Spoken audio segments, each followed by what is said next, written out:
Mr. Chairman, members of the committee, honorable members of law enforcement, my name is Lee McGrath. I'm the legislative counsel for the Institute for Justice. Thank you very much for the opportunity to testify today in favor of HB 1. It is a good, small, incremental bill that you should, and the rest of the legislature should enact. Nothing in this bill takes away civil forfeiture, and let me explain our perspective on why this is a good bill. Mr. Chairman, members of the committee, civil forfeiture represents one of the biggest threats to property rights today in Georgia and across the country. From a property rights perspective, it is no different from eminent domain abuse, the type of abuse you tackled a few years ago after the Kelo case, in which my colleagues represented the families in New London, Connecticut. Government agencies should not take people's property unless they have a very, very, very, very good reason. In the eminent domain case, it should be for a public use. And in civil forfeiture, it should be when the government meets a very high standard of proof. Certainly, clear and convincing evidence is a step in the right direction, but that standard ultimately should be a conviction in criminal court. In that way, you ensure property rights while making sure that those who have committed a crime do not benefit from the fruit of the poisonous tree, and that has long been the case in common law. In addition to property rights, civil forfeiture represents a significant threat to due process protections because it is a legal fiction, Mr. Chairman. The entire enterprise of civil forfeiture is a legal fiction that a citizen's vehicle, cash, or home is somehow guilty of a crime, and that crime is enforced in civil court. This should strike every member of this committee as an absurdity. This fiction, however, is important because for those advocates of civil forfeiture, because it presents a means to circumvent the due process protections that are guaranteed by Georgia state constitution and the federal constitution in the criminal context. Worse than these general concerns about rights, Mr. Chairman, are two important facts. I am currently testifying in other states, and what I say today about forfeiture law is no different in kind than what I testify in other states, including my home state of Minnesota. But the two important facts are that Georgia has one of the 5 worst forfeiture regimes in the nation, and the worst in the South. And secondly, the Georgia forfeiture laws include incentives that have a tendency to convert the efforts of the honorable men and women who serve in police agencies and prosecutor's office from the neutral pursuit of justice to policing for profit.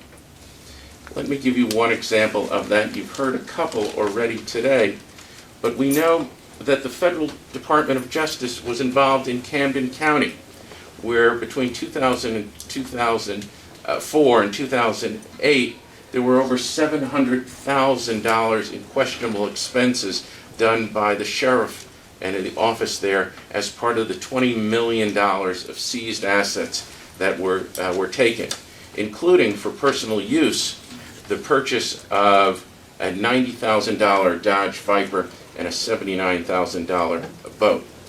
Similarly, we know that the ACLU has represented Shirky Simons, who was stopped along the roadside. No drugs were found, but still $3,700 were taken from him. And we know that a native of Ghana was stopped along Interstate 95 where his life savings of $43,000 were taken. He wasn't so lucky to be represented by a public interest law firm. He spent $12,000 of his own money to get back the balance.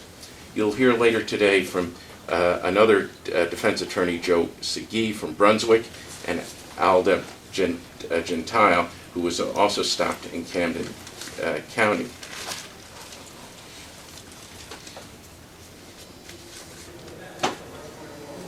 Mr. Chairman, it's my belief that members of law enforcement should be asking you to strengthen protections of property rights and to ensure that their standing among citizens stops being tainted by these activities by some in their ranks. I understand that sheriffs, and I've heard that sheriffs and others oppose this bill, but their opposition is revealing. Because nothing in this bill, not one comma or period or one word, changes police procedures on the street. Law enforcement will still be able to stop cars based on suspicion, still be able to gather evidence. Why are the sheriffs objecting so strongly to changes in burdens of proof? I don't really know, because that doesn't affect their jobs. That is an added responsibility that you're giving to district attorneys. But it is clear that their real concern goes at the heart of your responsibilities as legislators. It is your responsibility as legislators to raise and appropriate funds through our system of separation of powers. You're the people who tax and set priorities through the budget. But what law enforcement is asking, it is for a violation of the separation of powers doctrine and license for the administrative branch to raise its own funds and to expend them as they see fit. At the core of your responsibility as legislators, this is a threat to you. Mr. Chairman, I applaud your toil and determination to enact HB 1. It is an important and incremental piece of legislation that should be enacted.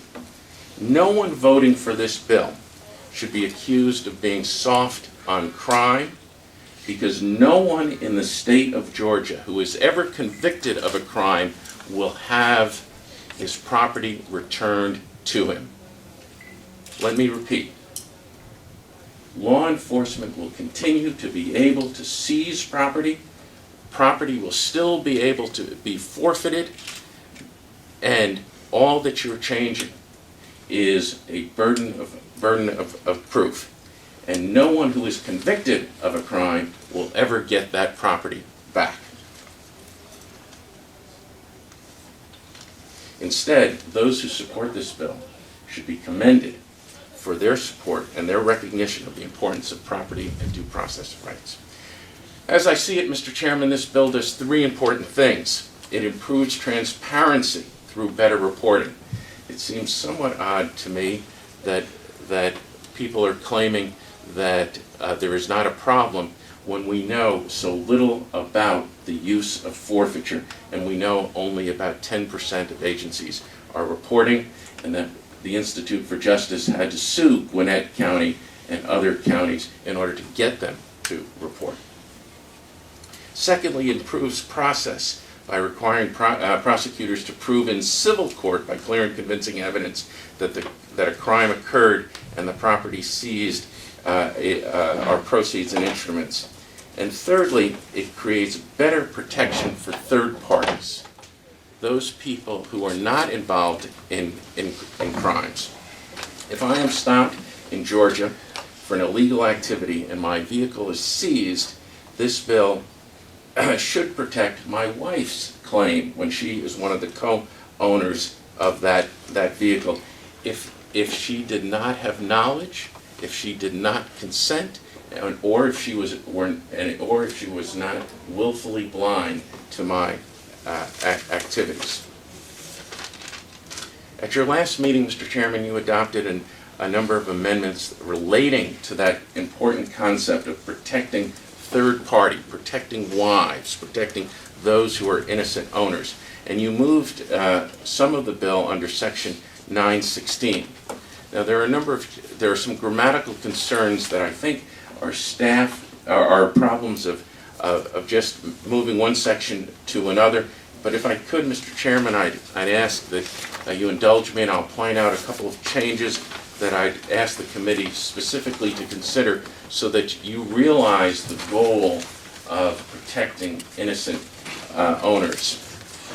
And these, I believe, are completely consistent with the intent of the author. First, on line 514, there is let me focus you in on the line 512, and I'll contrast it to line 514. In 512, you do a very important thing. You say that the burden of proof shall be clear and convincing evidence, and it shall be it's the state's burden of proof. 514, because of the move, doesn't truly capture that, and it says on line 515 that the interest or interest holder establishes. Well, that's a bit of a contradiction, but it can be fixed by addition of just a few words. If on beginning of line 514, after parenthetical 2, you add, if the state does not meet its burden of proof, comma, then you've made these two clauses, you've reconciled these two clauses.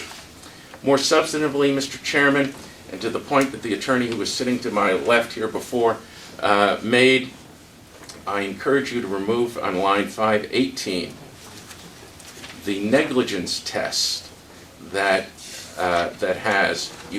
this bill establishes for the innocent owner. It is too low a burden. What line? So line 518, I encourage you to remove the 7 words between and, A-N-D, and of. So the sentence currently reads, C, did not know, and I'd ask you to strike, and could not reasonably have known of. Well, this is too low a standard for an innocent owner, I believe inconsistent with the intent of the bill to have a negligence standard, whereas by contrast, taking it out and saying, did not know the conduct, you are getting at the core issue of any third-party innocent owner claim, which is knowledge, actual knowledge. And so you achieve that by removing those 7 words. Thirdly, and just a couple more. Thirdly, I'd encourage the chairman to consider removing lines 523 through 525. I know it is not common in Georgia that vehicles are jointly owned. You have a birthday tax, I understand, on vehicles, which lends itself to single ownership. So this should not be difficult to remove this sentence, which applies when vehicles are jointly owned. Should a vehicle be jointly owned, the wife, Mrs. McGrath, should be able to come into court. This prohibits her from coming into court. Truly grammatical, Mr. Chairman, on line 529, I encourage you to change the last word and to or, consistent with, I believe, the author's intent. And finally, on line 532, you have a little bit of a grammatical problem. You have a double negative that you want to replace did not have on line 532 with had. And I'll be happy to answer questions about those. In conclusion, Mr. Chairman, HB 1 is a good incremental bill.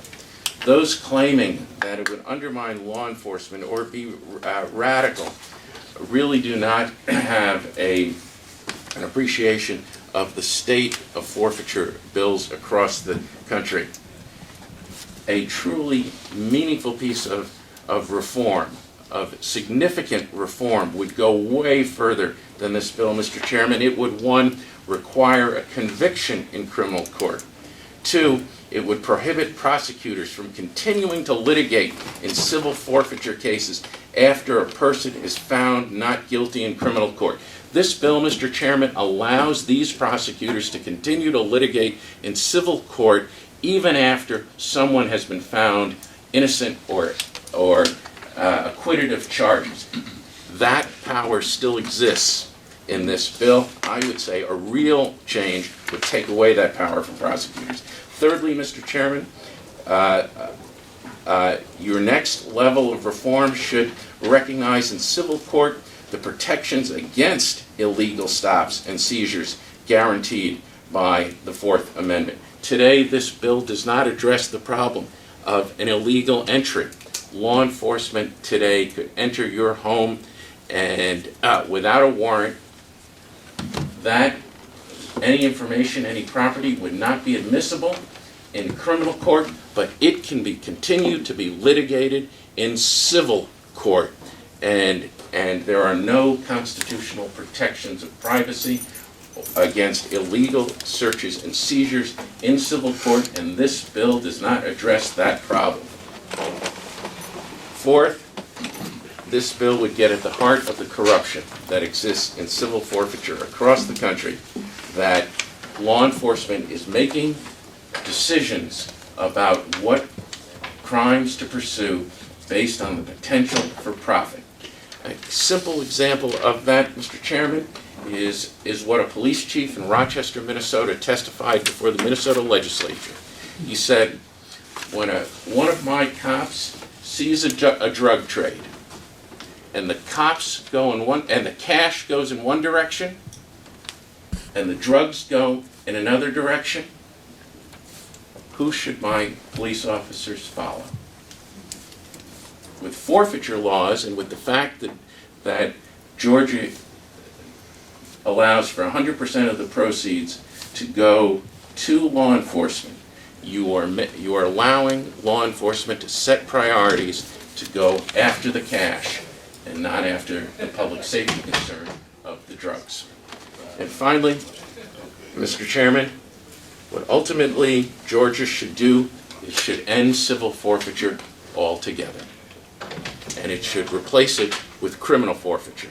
When someone is found guilty in criminal court, they lose all claims to property in one procedure in criminal court with a jury where the standard of proof is beyond a reasonable doubt. Mr. Chairman, this is a good bill. Those claiming that it is too radical do not have a full appreciation of the hard work and efforts that you have made and the mere incremental steps that this bill does. I encourage the committee to enact this bill, continue to work on protecting people's property rights and their due process rights, and I stand happy to answer any questions about what my law firm is doing here in Georgia as well as across the country. Mr. Lindsey, I believe, has a question. The question is actually perhaps best to both the witness and to you, Mr. Chairman, just if I may. Turning back to, I guess, beginning at line 512 of the bill. Can I assume from reading this that section paragraph 2 is essentially an affirmative defense? It is, and I'll tell you the history behind it. It is part of the current law, and I say it goes to what we felt was the imbalance you have in the current law with regards to the proof and the level of proof evidence to be obtained, and it really placed the burden on the property owners to go through this scenario of these items to prove that they should be getting back their property. Yeah. And that's one of the things we felt was the due process issue that was really an unfair placement of that obligation on the property owners. Now, with that said, yeah, I'm a little confused. Okay. I know. With that said, we moved it from where it was in the bill earlier. Yes, sir. Under the current law, placed it here. I'm of a mind, Mr. Lindsey, the whole area should be brought out. It doesn't need to have a specified defense Because if there has not been met the burden of clear and convincing evidence by the state, there's nothing that needs to be proven by the property owner, correct? Well, yep, yes, sir, but I guess my question is this, and to either the witness or to you, Mr. Chairman. The burden, whatever level of burden we feel is appropriate, of proof will be on the state to show that the property is subject to forfeiture. And I guess that means that it's within the proximity of the criminal offense or was used in the criminal offense, yada, yada, correct? That would seem to me what the state's burden is. And it would seem to me to make sense to have an affirmative defense if the property was otherwise subject to forfeiture, but a innocent property owner was trying to claim, wait a minute, I know that it was used I know it was used as part of the crime. For instance, the car was used as part of the getaway vehicle, but the owner of the car had no knowledge of it. It makes sense to me that the owner, once the DA shows that the car was used in the crime, it would make sense to me that the burden would then shift to the owner to establish, well, it may have been part of the crime, but I didn't know anything about it. And so I would think that it would make sense to keep that as a affirmative defense. Could I? Yeah. Representative Lindsey, Mr. Chairman, may I respond? These really are two different lawsuits. There is the initial lawsuit in which, for example, I am charged with a crime and I'm in criminal court, and my vehicle is in civil court. And so you have, beyond a reasonable doubt, you have clear and convincing. Here, the burden should be on the government in both cases. But I submit that Mrs. McGrath has a separate claim, and that she can come into court and she can claim and litigate the issue of her knowledge. That's a very different issue from, did I do it? Were these the proceeds or an instrumentality of the crime? Her claim is one of knowledge, and I submit that she should not have to carry the burden, that the burden should be on the prosecutor to prove that she had the requisite knowledge, consented. On that point, perhaps you and I need to respectfully disagree, because I think if the car, for instance, using my analogy, if the car is used in the crime, I think that the state has made out their prima facie case of forfeiture, and I think it would then turn to the owner of the car to then have the burden of saying, wait a minute, it may have been in the crime, but I didn't have anything to do with it. You and I may just have to respectfully disagree on that. And I asked the same question to the DAs on another way, and I'm still sort of debating back in my mind whether or not it should even be clear and convincing evidence versus preponderance of the evidence. And I asked the DAs the same question. Why should it be, and so I'm going to ask it to you, why should it be clear and convincing as opposed to preponderance of the evidence? Given the fact that we're in a civil case and basically we're not seeking to punish, but we're simply seeking to recoup ill-gotten gains. Why should it not be preponderance? Well, I think, let me beg to differ with your presumption, your predicate. Yeah. I'm just giving you what the DA said. I know, let me beg to differ with the DA's predicate. One, this is punishment. It is clearly punishment to incarcerate someone and to take away the instrumentality of the crime. Secondly, this is truly a fiction. The idea that somehow this car is guilty and therefore will import all these concepts of civil law into this fiction that the car created a crime, was a part of the crime, and therefore we should have low civil standards, is to buy into the entire idea of this fiction that cars, independent of human beings, create cars. It is clearly a complete fiction. The entire concept is a complete fiction to facilitate what rightfully should be done in criminal court. Thank you.